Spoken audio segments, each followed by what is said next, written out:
Introvertendo, um podcast onde autistas conversam.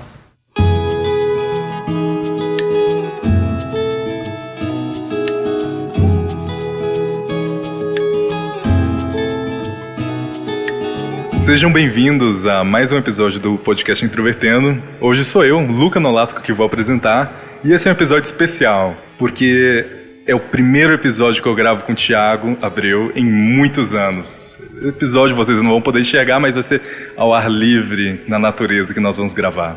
Cara, eu tenho até a memória que o último episódio presencial que a gente gravou ao vivo, assim, foi em 2019, final de 2019, quando nós gravamos o bloco de música do Retrospectiva da década de 2010. Então, já são quase 3 anos sem gravar juntos, assim, presencialmente. Então, mas se você não me conhece, meu nome é Thiago Abreu, sou jornalista, um dos integrantes aqui do Introvertendo, e hoje a gente vai fazer um episódio como nos velhos tempos. Hoje vamos falar sobre autistas no alistamento militar.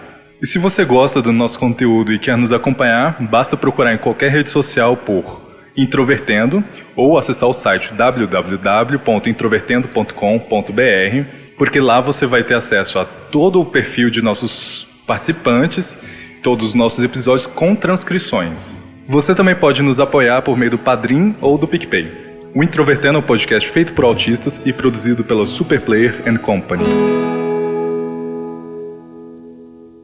Bom, Thiago, antes de tudo, vamos denunciar a nossa idade? Quando foi, mais ou menos, que você precisou se alistar no Exército?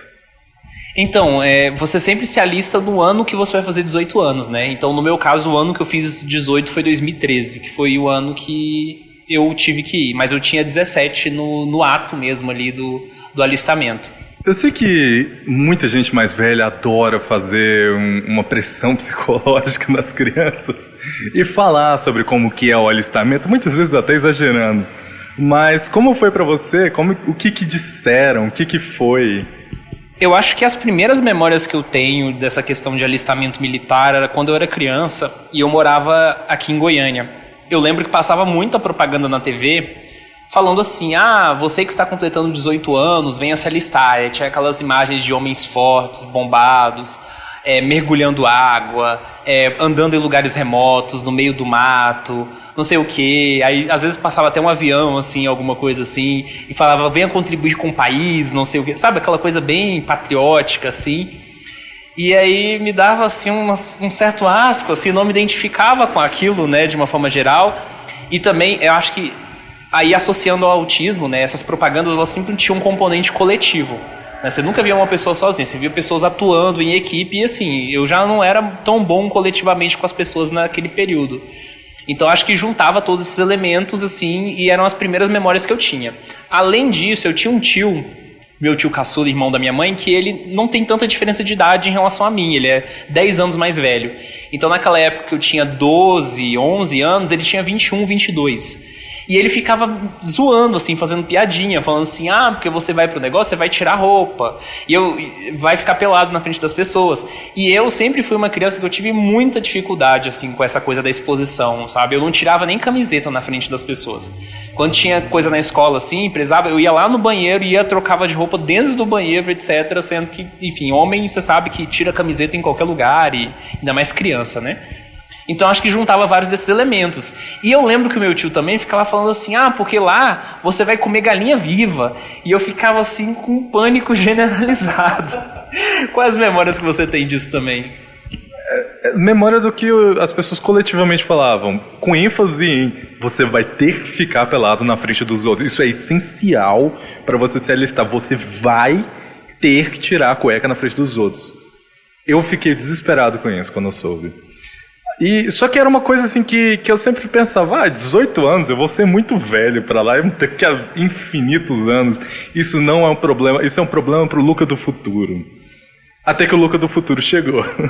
No ano que eu iria fazer 18 anos, que é 2018, já eram muito popular redes sociais, então o Twitter do Exército tweetou, mais ou menos assim, pessoas nascidas em 2000, tá chegando a sua hora. E um monte de soldado pintando árvore com cal. Eu fiquei desesperado, não sabia o que fazer ali. Só que em 2017 para 18, no início de 2017, foi quando eu ganhei meu laudo. Então eu fui atrás de ver, meu Deus, será que pessoas com deficiência precisam se alistar? Aparentemente sim. Então eu fui atrás de ver o que eu precisava fazer para não ficar pelado na frente dos outros. Mas como foi quando ocorreu de fato de você ter que ir atrás e chegar lá? Como foi para você? Então, no meu caso foi um pouco diferente, porque quando chegou o ano, né, do alistamento, que foi 2013 no meu caso, já que eu nasci em 95, eu não sabia que era autista.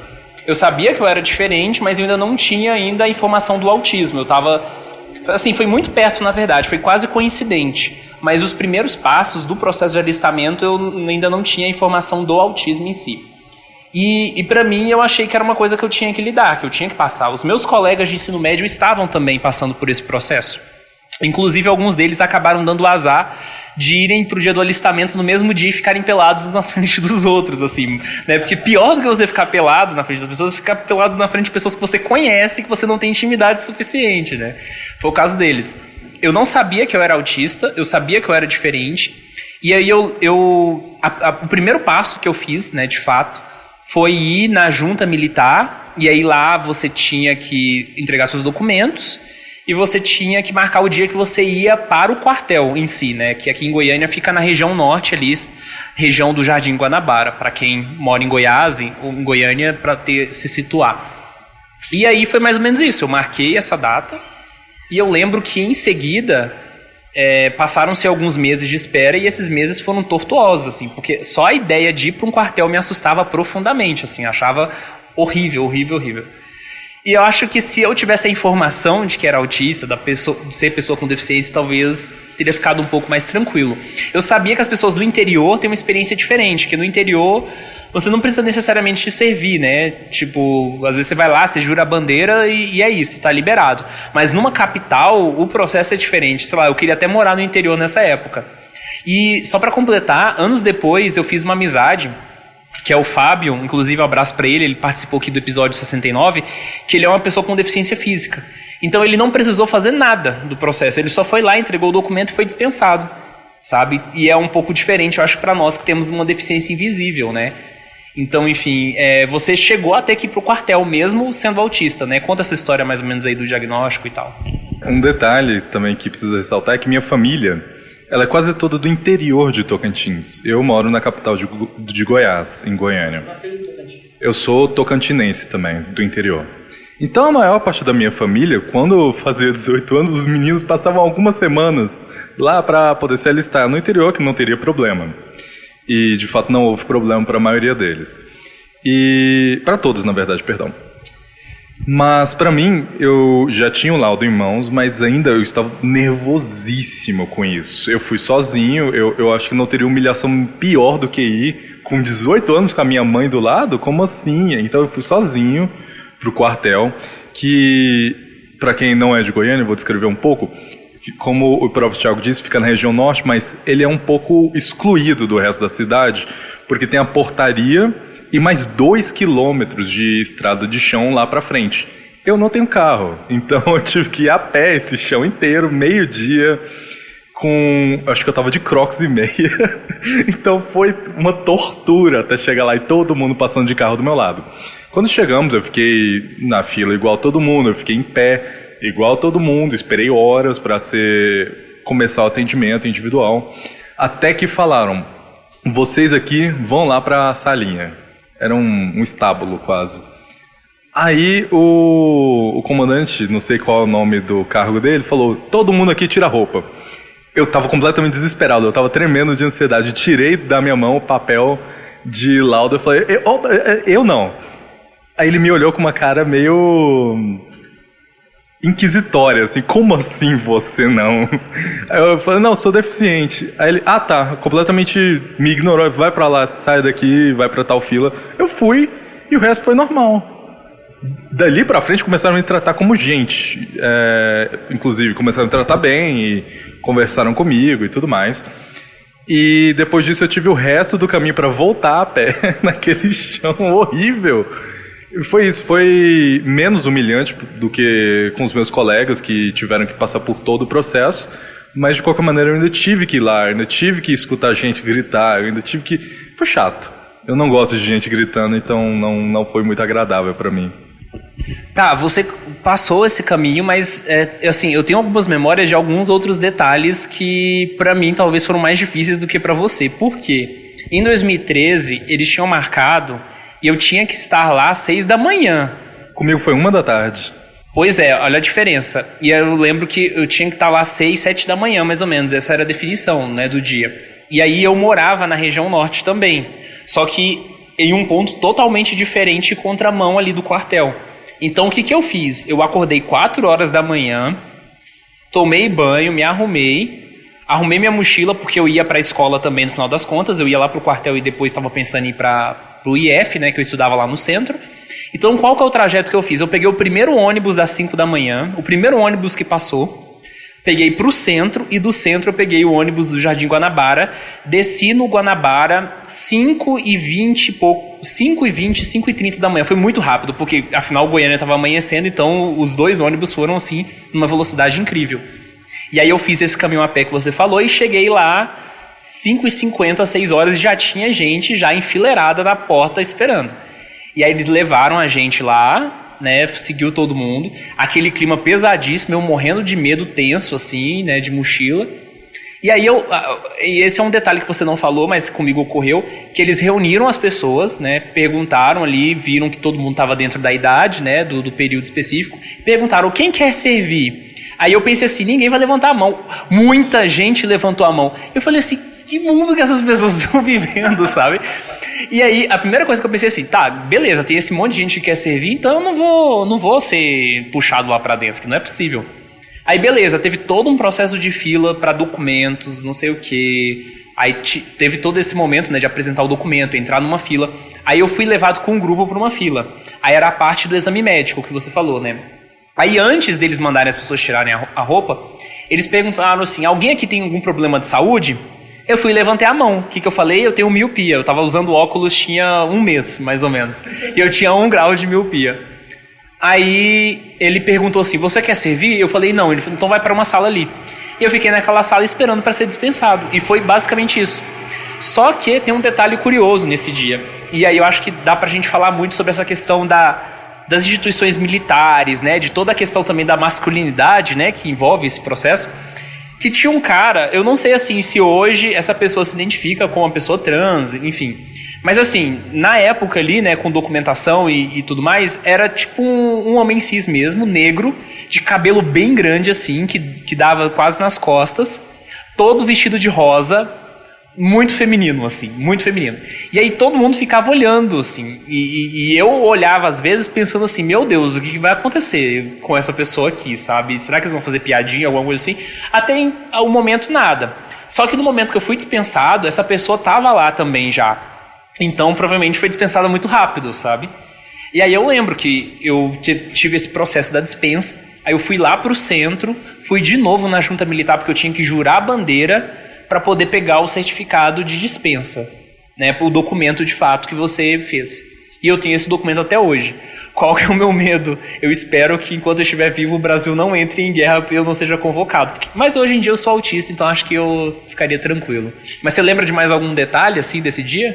Eu tinha uma impressão de que, olha, hoje eu viro um homem, hoje eu sou um homem adulto, eu não posso vir aqui com os meus pais, isso seria humilhação. O tanto de menino que estava ali com os pais... Porque era um auxílio que eles vinham como necessário. Inclusive, eu acho que seria necessário para mim ter a presença de alguém que eu tenho conforto. Porque é uma situação desagradável, uma situação, para muita gente, até horrível. É um exagero? Não sei. Mas, assim, pensando em retrospecto, talvez seria melhor se eu estivesse ali com os meus pais. Bom, além disso, eu não tive que jurar bandeira nenhuma. Como eu havia dito antes, eu cheguei, era 1 da tarde, as pessoas estavam enfileiradas. Foram pouquíssimas pessoas que queriam mesmo servir, 2 ou 3 pessoas só. E acho que foi isso, não foi muito mais não. Mas depois eu só tive que ir buscar meu certificado e estava resolvido, nunca mais vou precisar ter contato com isso enquanto o Brasil não estiver em guerra. Eu não sei se como deficiente eu tava completamente dispensado só como reservista. Eu ainda preciso ver isso, porque é um medo latente meu. Mas se não fosse pela deficiência, muito provavelmente eu seria dispensado por 1000 outros motivos. O Thiago chegou a me conhecer na época, mas eu era muito franzino, apesar de alto. E eu tenho uma asma crônica pavorosa. Não seria capaz de fazer um exercício nem que me obrigassem. Por 1000 motivos eu seria dispensado. Aliás, me espanta muito o fato de você ter chegado toda essa parte do processo, porque eu que te conheci na época, acho que você não precisava nem ter ido no quartel. Isso mostra também um pouco sobre a ineficiência desse processo de recrutamento dos militares, né? Eu sei que tem muita gente que gosta, né, do exército, não sei o que. Me desculpem, assim, eu não tenho essa paixão, esse apreço pelo exército, principalmente considerando algumas coisas que aconteceram nos últimos anos, mas uma coisa que eu acho que a gente pode pontuar aqui, pensando no autismo e na deficiência invisível, é sobre essa questão do processo, sobre adaptações, né? Tipo, olha o nível de desestruturação, sabe, disso. Não era pra você ter chegado sequer ao quartel. Você tinha asma grave, você tinha o peito... você tinha o peitoral que você via visivelmente que você tinha alguma coisa. E essa questão de ir com os pais, com a família, isso era visto com hostilidade. No dia que eu fui, eu lembro que teve algumas pessoas que chegaram com os pais e as mães, e a galera ficava olhando torto, assim, né? Os militares ali e tudo mais. E, assim, pelo menos pra mim, parece que eu ficava o tempo todo tentando não dar nenhum motivo pra ninguém implicar comigo. Porque eu pensei assim, vai que pegam no meu pé e me fazem passar pelo processo de alistamento como tudo, só de implicância, sabe?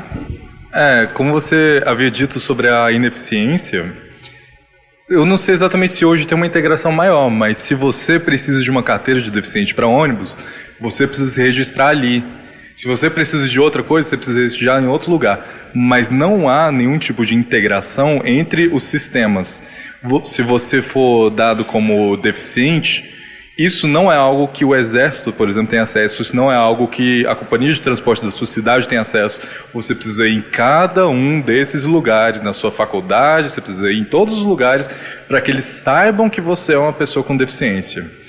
Para algumas pessoas que têm permeabilidade social um pouco maior, isso não é dos maiores problemas. Mas para outras pessoas que já têm um pouco mais de dificuldade social, de dificuldade de locomoção, de dificuldade para quaisquer outros tipos de comunicação, passa a ser difícil. Você tem que ir para cada coisa, ter que se explicar, olha, gente, eu não consigo, ou não tenho acesso, não tenho possibilidade por conta de XYZ, quando poderia ser o sistema único e integrado.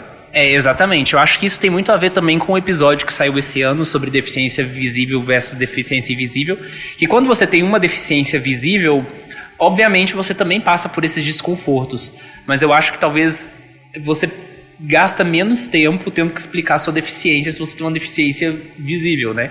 E aí o autismo tem dessas, assim, né? Considerando as diferentes formas de ser e existir nesse espectro do autismo e fechando um pouco na nossa experiência, que é esse autismo mais sutil, as pessoas têm essa coisa, né? Mas qual é a sua dificuldade mesmo? Mas é super levinho, né? Não sei o quê. Eu acho que isso acaba influenciando muito. Mas, assim... Já são, esse ano, né, de 2023, faz 10 anos do meu processo de alistamento. E eu fico me perguntando, sabe, se teria sido mais fácil se eu tivesse o diagnóstico de autismo. Mas, pelo visto, com a sua história, não tanto assim, né? Ela foi extremamente semelhante, na verdade. Então, aparentemente, a não ser que seja algo muito visível, algo muito perceptível para quem está te avaliando, que não é a mesma coisa de ser visível, é muito provável que seja uma experiência semelhante à minha ou à sua. Ou seja, para o exército, miopia e autismo são a mesma coisa, né? Sim, mesmíssima coisa, que inclusive você tem as mesmas condições de ir lá e de resolver igualzinho.